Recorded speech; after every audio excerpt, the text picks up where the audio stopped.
মায়া এক ডাইনি। সে তার প্রাচীন প্রবাসে একা থাকে।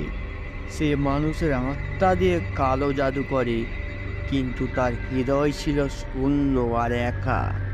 হঠাৎ করে তার জীবনে প্রবেশ করে এক ভূত, আদিত্য। মায়া একদিন প্রবাসের বারান্দায় বসে তার জাদুর বই পড়ছে। হঠাৎ বাতাস বইতে শুরু করে। কে আসছে এই রাতের বেলায়? এ কি আরেকটি আত্মা? যার খেলা আমি শেষ করব। তখনই আদিত্য মায়ার সামনে এসে দাঁড়ায়। তুমি কি আমাকে দেখতে পাচ্ছ? তুমি কি শুধু একটা অসাধারণ আত্মা, না অন্য কিছু? আমি একটা অভিশপ্ত আত্মা। আমার নাম আদিত্য।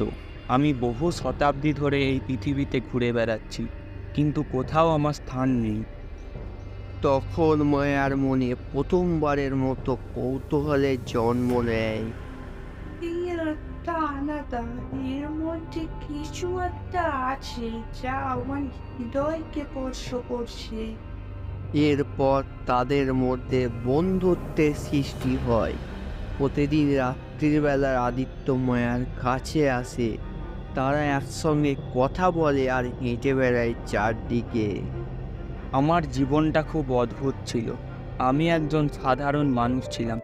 এক দুর্ঘটনায় আমার জীবনটা কেড়ে নেয়। তারপর থেকে আমি এভাবেই ঘুরে বেড়াচ্ছি।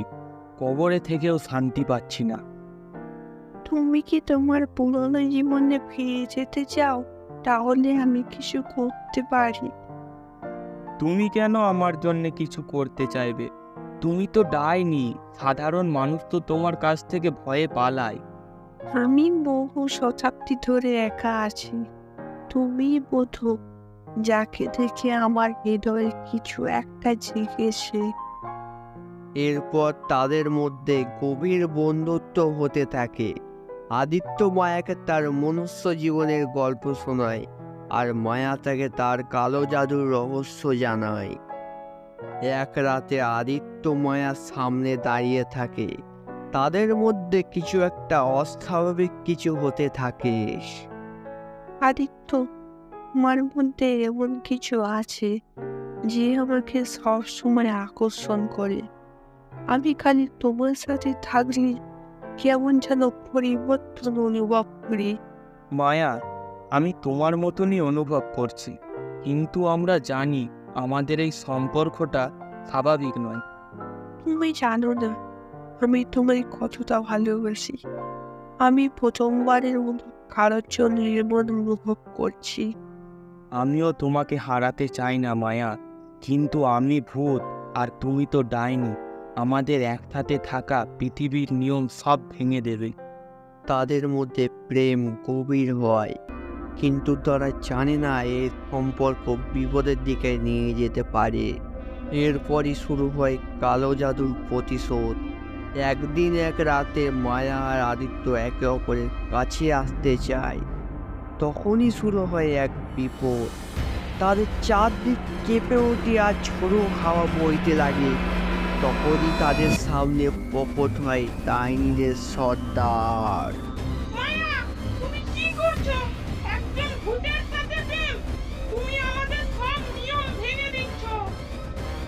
আমি যা করছি আমার ভালোবাসার জন্য করছি। আমি আর এই অন্ধকারে থাকতে চাই না। তুমি যদি তাকে বাঁচাতে চাও, তবে তোমার সব শক্তি ত্যাগ করতে হবে মায়া। তখন মায়া সিদ্ধান্ত নেয়। তোমাকে বাঁচানোর জন্য আমি সমস্ত শক্তি ত্যাগ করে দেবো। এখন ভালোবাসাই আমার কাছে সব কিছু। মায়া তার সব জাদু শক্তি ত্যাগ করে দেয়। আদিত্যও আবার তার মানুষ রূপ নেয়। মায়া ধীরে ধীরে মানুষ হয়ে যায়। তুমি আমার জন্য তোমার সব কিছু ত্যাগ করলে মায়া। আমি কখনো ভাবিনি আমার মতো ভূতকে কেউ এতটা ভালোবাসতে পারে।